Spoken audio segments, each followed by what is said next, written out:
Yo, what's up guys? Universal Mastery. So what I do on my channel is I break down the occult sciences so that you can take the knowledge, bring it down to earth and apply it in your day-to-day life and get real, powerful, serious, actual results. So what we're going to be talking about in today's video is something that tons of people want to know. And this is actually something that I was requested to make a video about by one of my viewers, and the topic is going to be, why is it that the same spirit can be called many different names? Stay tuned.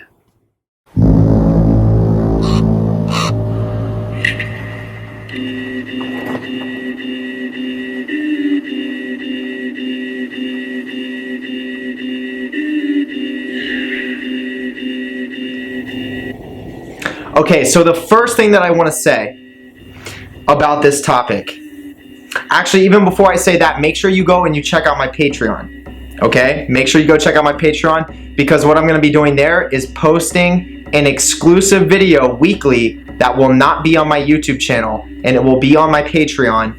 And right now the videos that I have on there are very powerful. Like they're videos that are mostly geared towards people that are actually taking this practice seriously and want to get their hands and feet wet, to say the least. So I have a very powerful video of a step-by-step breakdown of how to invocate a spirit so that you can actually communicate and invite it into your life, okay, and build a connection, attune your energies to it.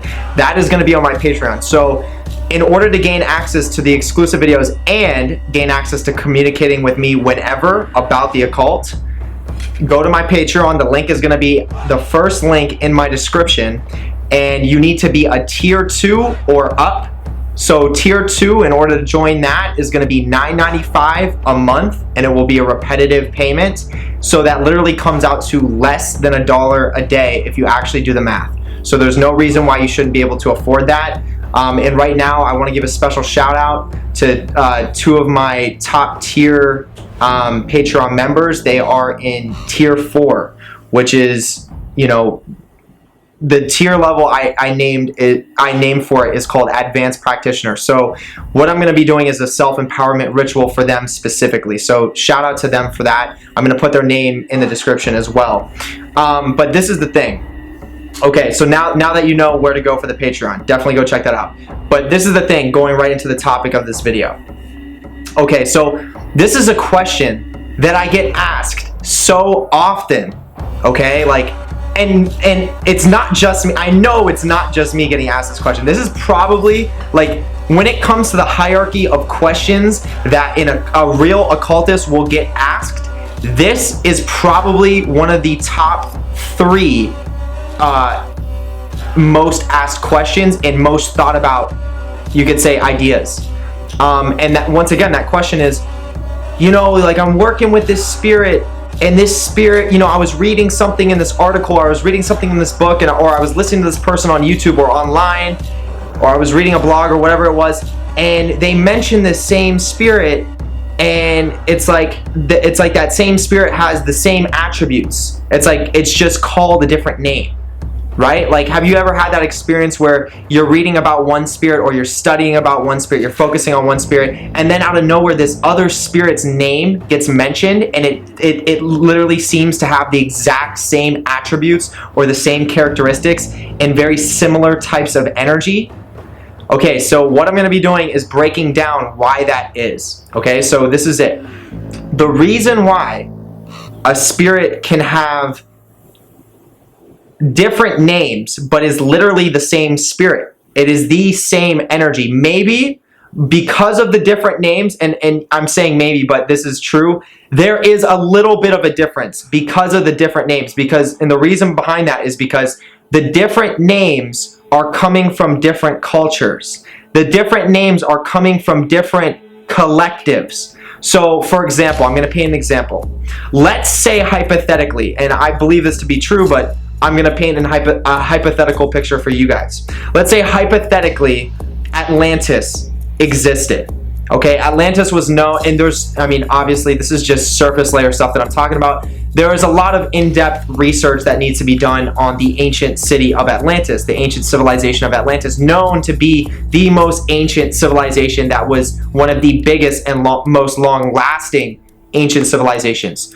So let's say hypothetically that existed, and we had a culture, a mass collective consciousness in that time frame, and let's paint a number, let's put a number to that. Let's say that was literally 500,000 years ago. Let's literally say that 500,000 years ago. Okay, people say this is what the studies have come to about Earth's existence. I believe it was, I don't want to butcher this, 400,000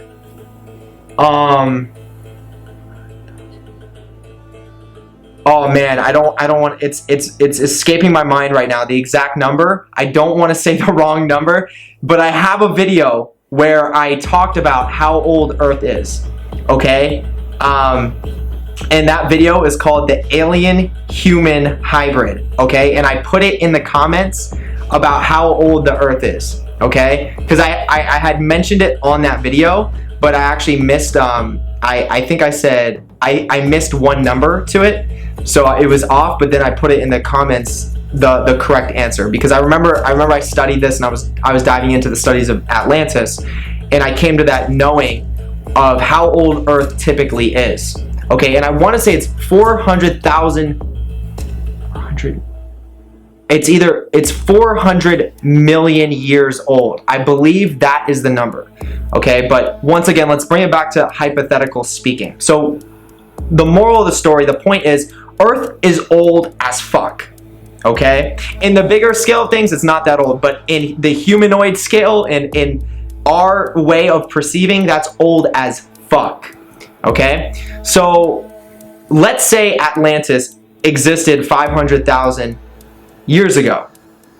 So that is not, you know, that is obviously not right when Earth was created, you could say, because, you know, from what I had just mentioned, 400 million is a lot longer than 500,000, but 500,000 is still a very long time.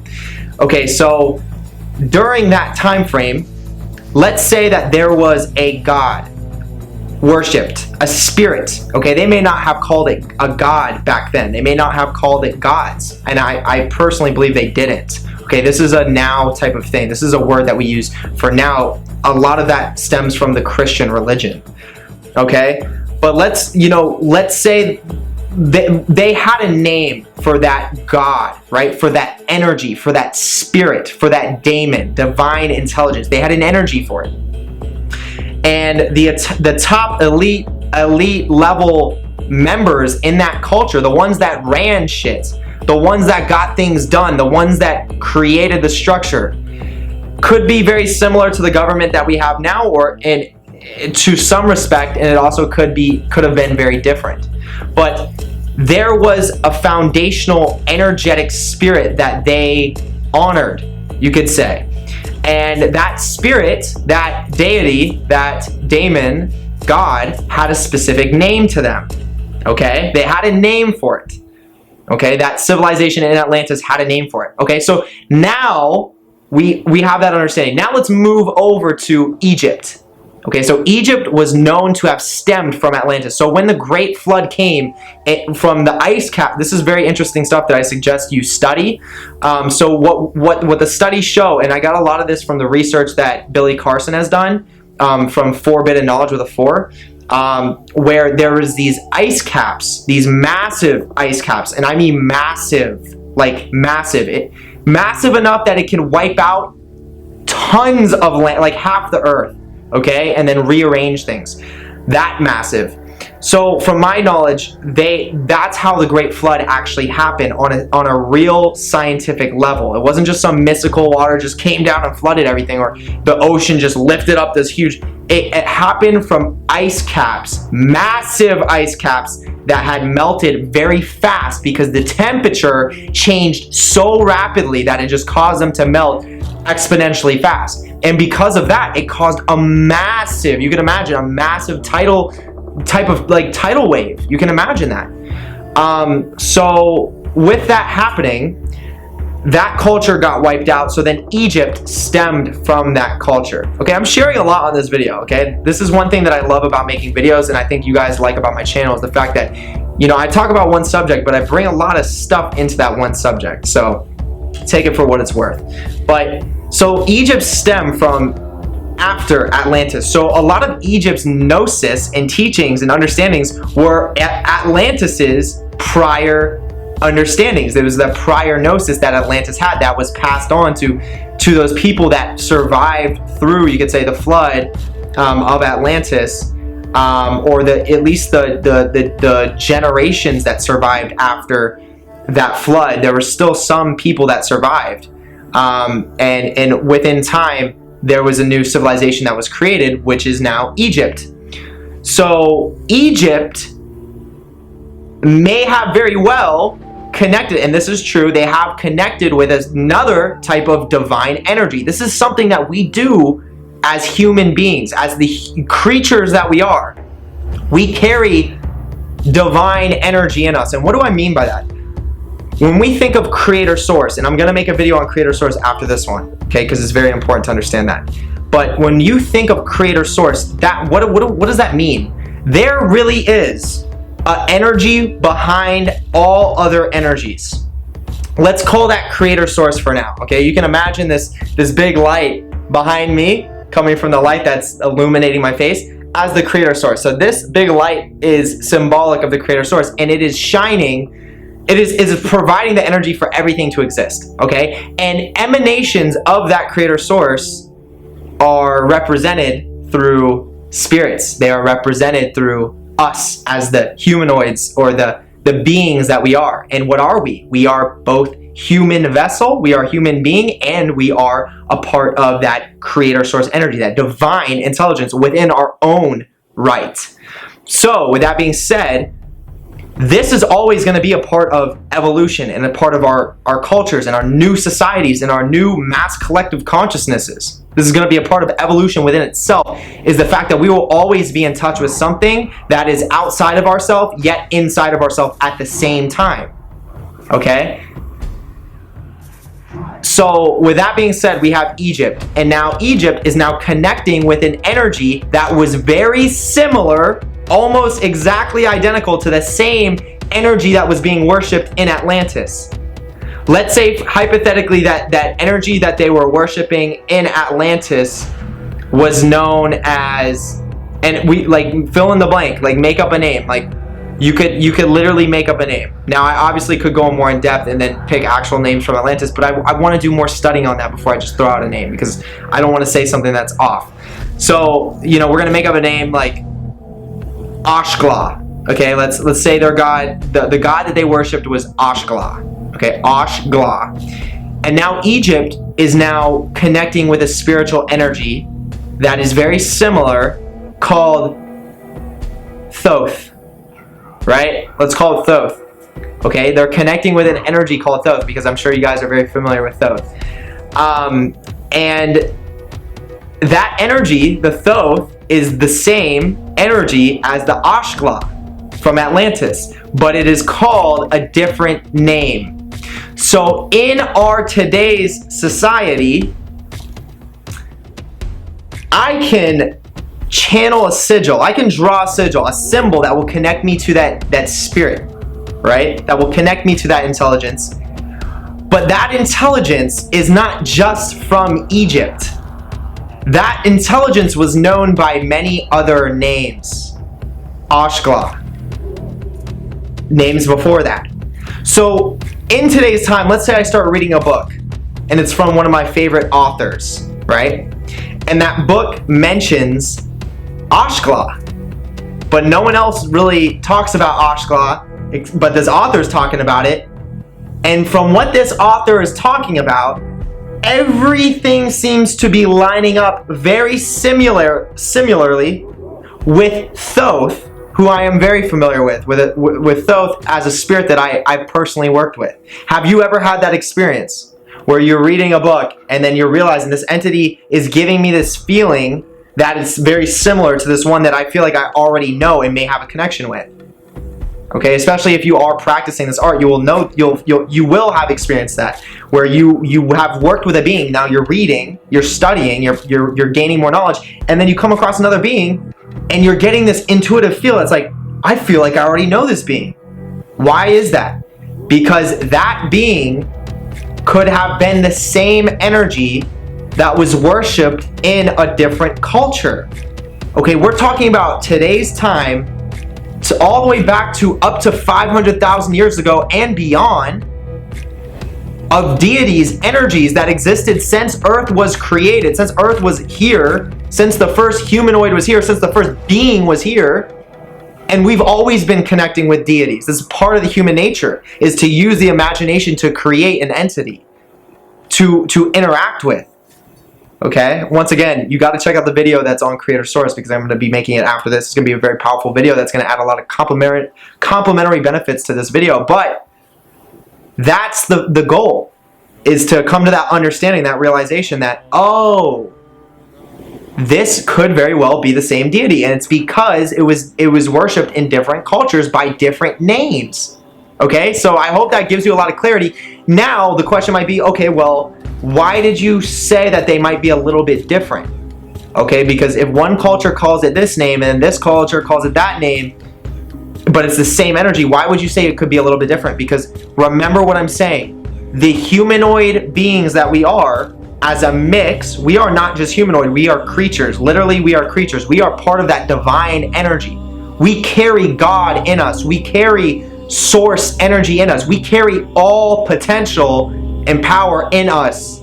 I need you to understand that. Okay? So we create these beings.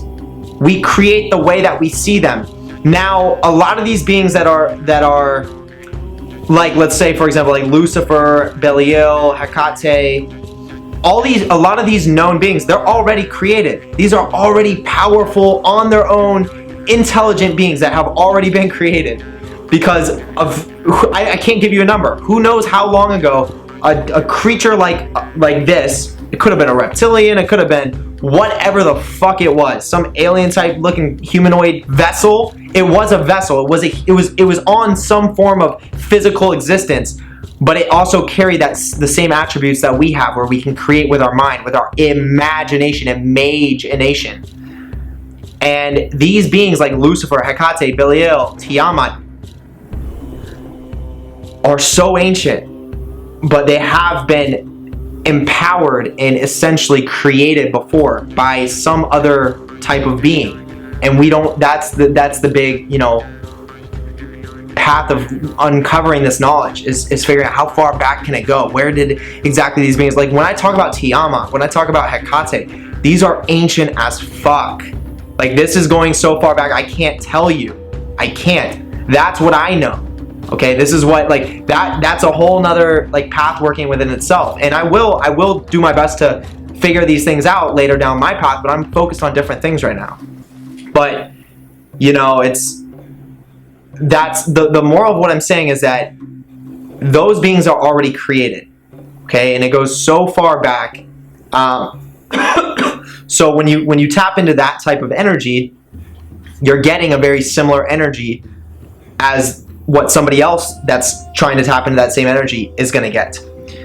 But once again, when you call it a different name, so let's say we have Lucifer, and then we have his other aspect, Amaimon, even though it is the same being, we're looking at different aspects. Okay, and this is a little bit different. This isn't necessarily what I was getting at, but this is just showing the differences, or the polarities in these daemons within themselves. So I'm actually going to make a whole nother video on that, so don't worry too much about that. But I'm going to make a video on that, so definitely stay tuned, and trust me, I will make a video on it. I'm not going to leave you hanging like that. But what I'm getting at is, like, as a being is worshipped in a different culture, it's as the name is changing, because there's a lot of time gaps between these different cultures, and the cultures are different. Though the mass collectives are different, they are most likely evolving. So those beings are actually being charged with different energies that are causing them to react differently to an extent, not crazily, not like a being is going to completely shift from what it was, because it's already been powered as something.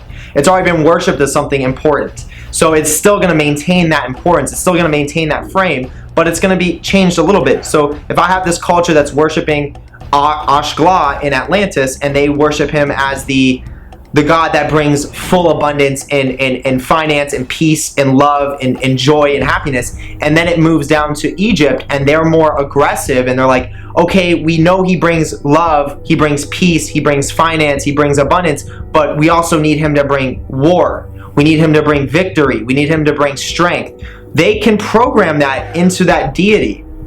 So if they all start worshiping that deity as the deity that is going to give them victories in warfare, victory through strength and character, that deity will respond to that, and it will grant those